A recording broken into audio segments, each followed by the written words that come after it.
আসসালামু আলাইকুম ওয়া রাহমাতুল্লাহি ওয়া বারাকাতুহু। ডিয়ার ভিউয়ার্স, কোরআনের বাংলা অনুবাদ অষ্টম পর্বে আপনাদের সকলকে স্বাগত। আজকে আমি সূরা বাকারার ৭২ থেকে ৮৬ নম্বর আয়াত পাঠ করব।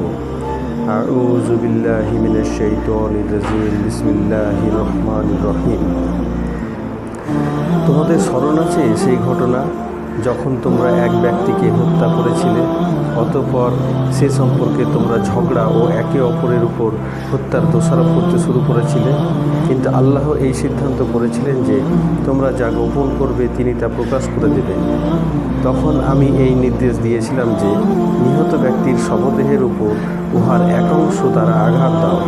বস্তুত এরূপেই আল্লাহ তাআলা মৃতদের জীবন দান করেন এবং তার নিদর্শনসমূহ প্রদর্শন করেন যেন তোমরা অনুধাবন করতে পারো।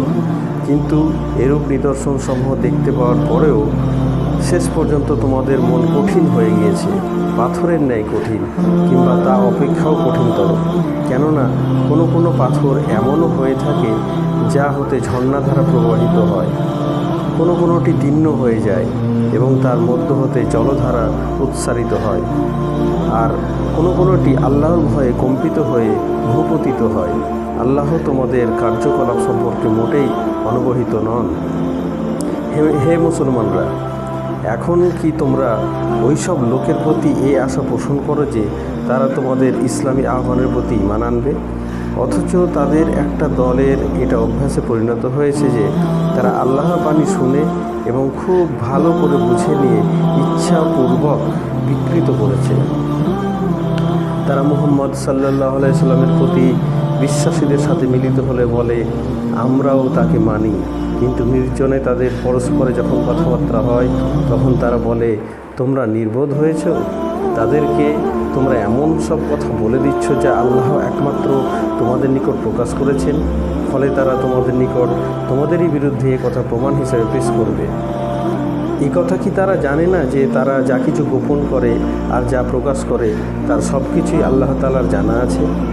তাদের মধ্যে আরেকটি দল আছে যারা উম্মি, আল্লাহর কিতাব সম্পর্কে তাদের কোনো জ্ঞানই নেই। নিজেদের ভিত্তিহীন আশা আকাঙ্ক্ষা ও ইচ্ছা বাসনায় তাদের একমাত্র সম্বল এবং অমূলক ধারণা বিশ্বাস দ্বারা তারা পরিচালিত হয়। তাই সেসব লোকের ধ্বংস নিশ্চিত যারা নিজেদেরই হাতে শরীয়তের বিধান রচনা করে এবং অতঃপর লোকদের বলে এ আল্লাহর নিকট হতে অবতীর্ণ হয়েছে।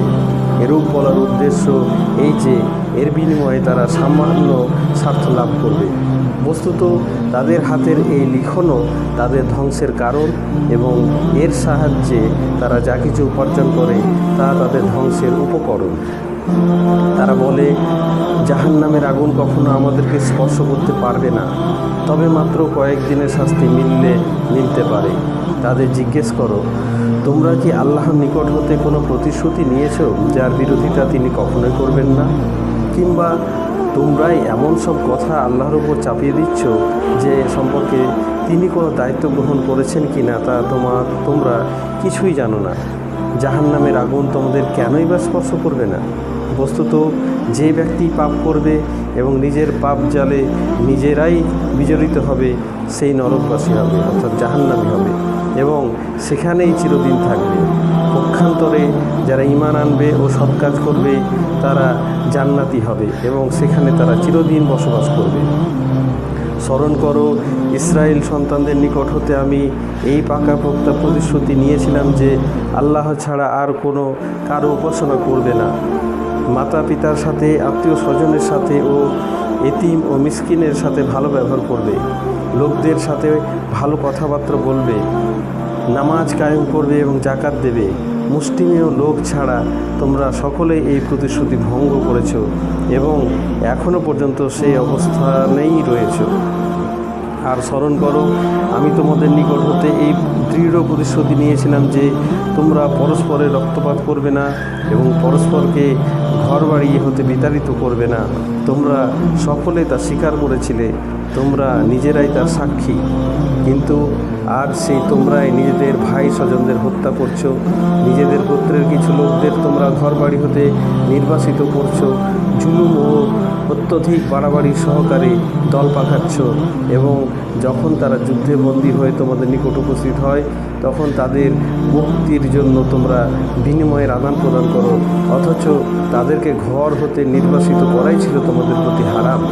তবে তোমরা কি ঐশী গ্রন্থের একাংশ বিশ্বাস করো এবং অপর অংশকে অবিশ্বাস?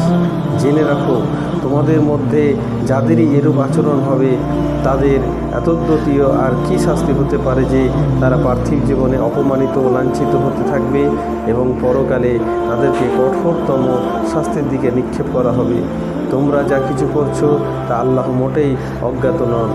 প্রকৃতপক্ষে এসব লোকেরাই নিজেদের পরকাল বিক্রি করে দুনিয়ার জীবন কিনেছে, কাজেই এদের জন্য নির্দিষ্ট শাস্তি কিছুমাত্র হ্রাস করা হবে না এবং কোনো সাহায্যও তারা পাবে না।